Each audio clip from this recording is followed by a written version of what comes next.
Hi friends, good morning. எல்லோரும் நல்லா இருப்போம். Have a nice day. இன்றைக்கி தக்காளி சட்னி, அதில் கொஞ்சம் கருவேப்பிலை போட்டு அரைச்சி வச்சுருக்கேன். அப்புறம் தோசை. லஞ்சுக்கு வந்து 1 பாட் ரைஸ் தான். சோயா சங்க்ஸ் போட்டு தக்காளி சாதம், வெறும் தக்காளி சாதமாக செய்யாமல் அதில் சோயா சங்க்ஸ் போட்டிருந்தேன். அப்புறம் கேரட், வெறும் கேரட்டை மட்டும் கட் பண்ணி வச்சுருந்தேன்.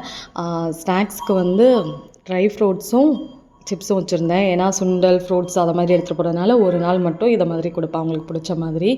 பாப்பாவுக்கு அத்திப்பழம் ரொம்ப பிடிக்கும். பெரிய பாப்பாவுக்கும் அவ்வளோ பிடிக்காது. அவளுக்கு 1, இவளுக்கு 3 வச்சுருக்கேன், சின்ன பாப்பாவுக்கு. உங்கள் வீட்டில் என்ன டிஃபன் லஞ்சுன்னு சொல்லுங்கள். பசங்களாம் எப்படி எக்ஸாம் எழுதுறாங்கன்னு சொல்லுங்கள். ஃப்ரெண்ட்ஸ், நீங்கள் யாரெல்லாம் ரொம்ப மிஸ் பண்ணுறீங்கன்னு சொல்லுங்கள். அவங்களுக்கு நீங்கள் செய்யணும்னு நினச்சதெல்லாம் ஏன் செய்யலை அப்படின்னு தோணுதான்னு சொல்லுங்கள். நான் எங்கள் பாட்டியை ரொம்ப மிஸ் பண்ணுறேன். அவங்க இறந்து ஒரு 4 இயர்ஸ் ஆகுது. அவங்களுக்கு அந்த டைமில் நான் செய்யணும்னு நினச்சதெல்லாம் செய்யலை. அது ஏன்னு தெரியல, என் சுச்சுவேஷன் அப்படி இருந்ததா என்னன்னு தெரியல. பட் இப்போ நான் செய்யணும்னு ஆசைப்பட்றேன். பட் எங்கள் பாட்டி இல்லை. தயவு செஞ்சு நீங்களும் உங்களுக்கு யாராக இருந்தாலும் சரி, ஃப்ரெண்ட்ஸ், ரிலேட்டிவ், பாட்டி யாராக இருந்தாலும் அவங்களுக்கு ஏதாவது செய்யணும், வாங்கி கொடுக்கணும்னு நினச்சிருந்தீங்கன்னா செஞ்சுடுங்க. அவங்க இல்லாதப்ப அதை ஃபீல் பண்ணிக்கிட்டே இருக்கணும். நான் அதை மாதிரி தான் டெய்லியும் ஃபீல் பண்ணுவேன். எங்கள் பாட்டிக்கும் நான் ஒன்றும் செய்யலையே.